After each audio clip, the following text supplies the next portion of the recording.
E o caso do rapaz que foi apelidado de Playboy da Porsche? Só piora, né? Depois da mãe do motorista Fernando Sastre de Andrade Filho, de 24 anos, dizer que não levou o herdeiro ao hospital, com a justificativa que usou para tirá-lo, né, do local do acidente, ela disse que adormeceu. Né? E de sabermos também que o Fernando recuperou a CNH há poucos dias. Esses dois são fatos que a gente viu há poucos dias, correto? Pois é, agora a justiça negou a prisão preventiva. Então, na sentença, a juíza Fernanda Helena Benevides Dias diz que o pedido de prisão temporária ele não é sustentado apenas pela gravidade dos fatos e pelo clamor público por justiça. Pois é, vamos tentar entender exatamente essa sentença dela e os novos fatos desse caso, que é importante a gente falar no Plantão do Meteoro.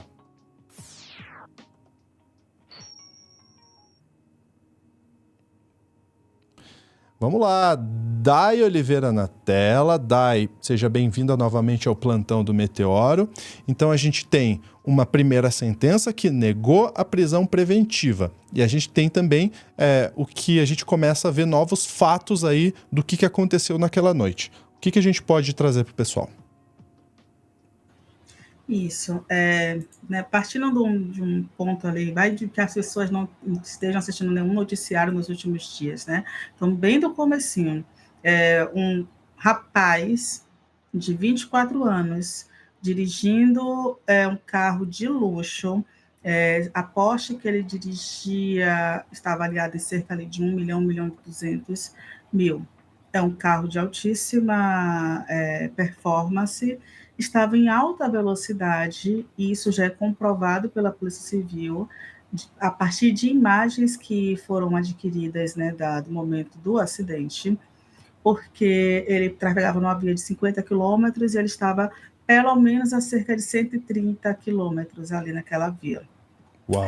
Isso de acordo com informações de peritos que averiguaram por alguma métrica que foi utilizada pelas imagens dos vídeos que foram identificadas na trajetória. O motorista do Sandero, que é a pessoa que veio a falecer, o Ornaldo Silva, ele tinha 52 anos, era motorista de aplicativo, estava trafegando normalmente quando foi atingido por este motorista de 24 anos. Alguns pontos são interessantes nisso, porque além de ter recuperado a CNH 12 dias antes de ter batido contra Sandero, o Fernando Sastre, ele também deixou o local do crime, né, do acidente, onde o Ornaldo estava ali já praticamente sem vida. Isso porque ele deixou esse local, porque a mãe dele foi até lá e pegou, né, a mãe da Daniela, pegou o filho e disse que levaria, para os policiais, ela disse que levaria o filho para um hospital. Ela não levou para o hospital que disse que levaria. Ela disse que depois, em depoimento para a Polícia Civil, que como ela estava próximo da residência do filho, que ela resolveu passar na residência ali do filho e tomou um relaxante muscular e dormiu. Por isso que ela não conseguiu levar até aquele local, e depois ela também disse que ela chegou a ser ameaçada, e por isso que ela iria para um outro hospital, mas acabou não indo.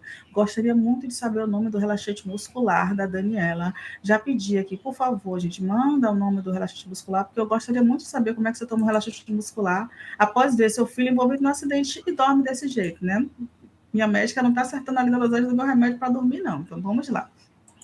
Outro ponto também que é muito estranho nessa constituição aí do acidente é o exame toxicológico não pode ser feito porque justamente a Daniela e outros telefones que foram dados para a Polícia Militar não foram atendidos. Ela disse para a Polícia Civil que deixou o telefone dentro do carro e por isso não atendeu, né, etc e tal. Por isso, a Daniela foi indiciada por uma omissão a omissão para que o filho fizesse o exame toxicológico. Então, ela foi indiciada pela Polícia Civil, a mesma Polícia Civil, desde o dia do crime, né, do acidente, entrou em contato com a Justiça solicitando a prisão preventiva, que foi negada justamente pela juíza. E essa prisão preventiva foi negada com esta justificativa de que não pode se haver uma prisão preventiva embasada apenas pela gravidade dos fatos.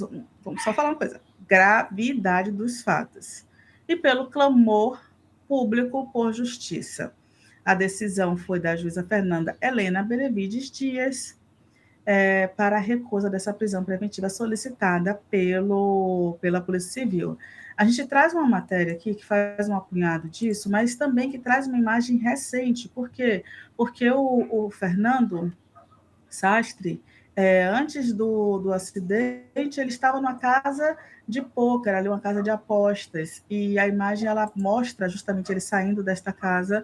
É uma das imagens que a Polícia Civil tem em mãos, e também a Polícia Civil foi até a casa de apostas buscando, por exemplo, elementos como a comanda que ele utilizou para saber se ele teria ingerido bebida alcoólica, imagens também internas dessa casa. A gente pode ver a matéria agora. As imagens das câmeras de segurança são da rua onde funciona um clube de pôquer na zona leste da capital paulista.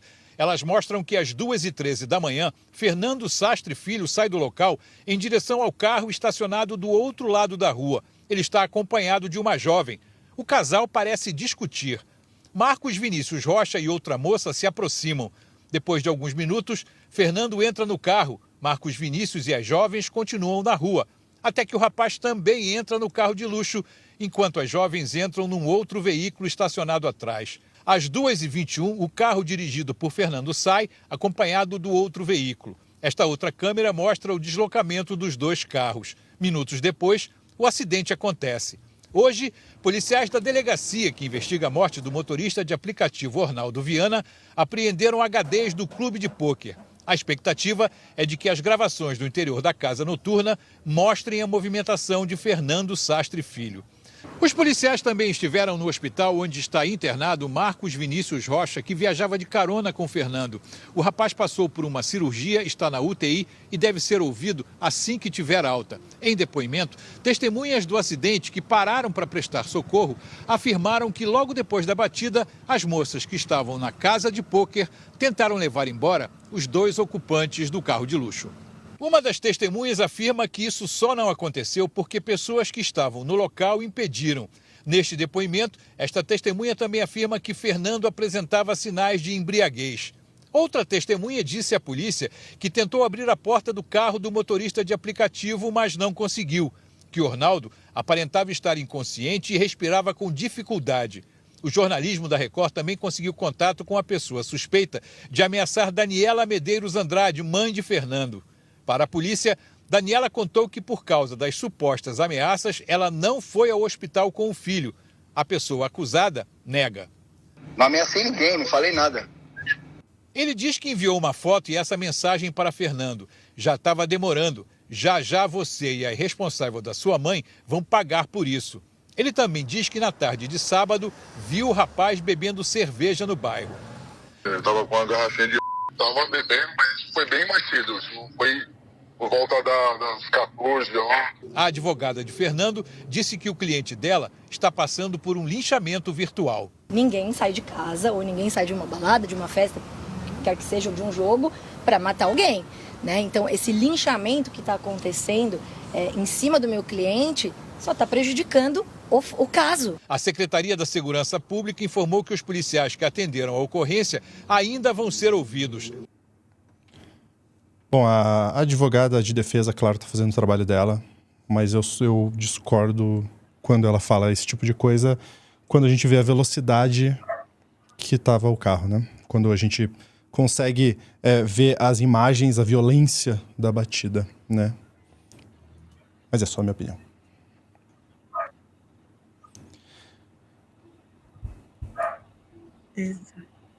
Exatamente, mas eu ia falar justamente também sobre isso.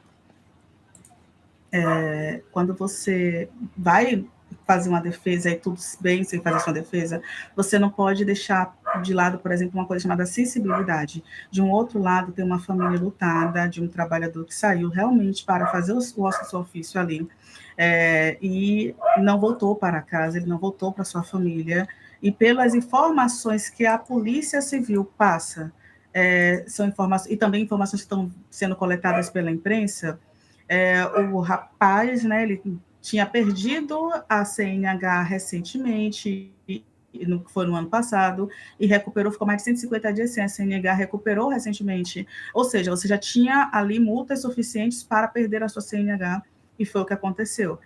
Você também coloca essa pessoa em um momento de imprudência, que é alta velocidade numa via, e a decisão da justiça também é dolorosa, porque a juíza compreendeu exatamente o seguinte: quando foi solicitado a prisão preventiva do Fernando Sastre, segundo, né, a magistrada, ocorre que na tela a autoridade policial sequer narrou a necessidade de prisão, pela qual representou, limitando-se a sustentar a gravidade dos fatos e o clamor público por justiça. Não esclareceu a representante porque a medida cautelar seria necessária para as investigações, tampouco mencionou não ter o indiciado residência fixa ou não ter esclarecido sua identidade. Porque para você, né, ter a sua prisão preventiva decretada, você tem que ter alguns critérios. Um deles é ter, por exemplo, um critério de poder atrapalhar ali nas investigações, ou quando você não tem residência fixa ou não consegue fornecer informações sobre a sua identidade, ou quando há razões de autoria, né, da participação do crime ali em crimes hediondos, dolosos, roubo, estupro, sequestro, nessa linha. A investigação inicialmente da Polícia Civil, ela partiu de um crime, de um homicídio culposo, que é o sem intenção de matar, mas posteriormente, de acordo com as investigações, a motivação do crime, né, o tipo do crime, a tipificação mudou.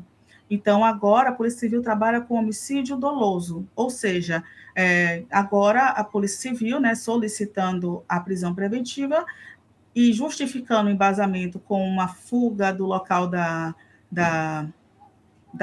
local do acidente e com outros elementos que possam acontecer, até, como já falei, eles têm a comanda do local, então se tiver uma imagem, se for comprovado que ele ingeriu bebida alcoólica, possa ser que exista uma reversão dessa solicitação da prisão preventiva, né? Mas aí é um embasamento que tem que ser feito novamente pela Polícia Civil. E justamente por esse processo não ter sido amarrado dessa forma, segundo a juíza anteriormente, os elementos eram frágeis para solicitar essa prisão preventiva. É uma pena que isso tenha acontecido, é uma pena para a família, mas existiu, em algum momento desse processo, existiu uma falha, e nesse momento, tanto a mãe do motorista do carro de luxo, quanto o playboy da Porsche estão aí soltos. Perfeitamente. A gente, inclusive, viu em algumas reportagens que testemunhas disseram que havia, sim, sinal de embriaguez do Fernando. Isso não está comprovado, mas são algumas testemunhas que disseram. Eu queria contribuir, Dai, com uma aspas que foi publicada na revista Quatro Rodas em 2017 sobre esse carro, sobre esse Porsche, que foi uma reportagem do Vitor Matsubara. Ele detalha todos os elementos enfim, desse carro. É um Porsche 911, e ele fala assim na reportagem: o 911 requer atenção triplicada, dado a perigosa combinação de distribuição de peso desigual, menos de 40% na dianteira, em um carro com motor traseiro, mais o excesso de confiança típico de motoristas empolgados. É isso que fala o Vitor Matsubara numa reportagem da Quatro Rodas de 2017 sobre esse Porsche, esse que foi utilizado. Então esse Porsche, ele já não é fácil de dirigir, já não é fácil de manobrar ele. Na velocidade que estava, como ele tem essa diferença de peso na dianteira, e se tiver comprovação de alcoolismo, olha, aí realmente você assume muito risco, né? É uma máquina para matar, né? Perfeitamente. Dai, obrigado pela sua participação. A gente vai continuar acompanhando esse caso.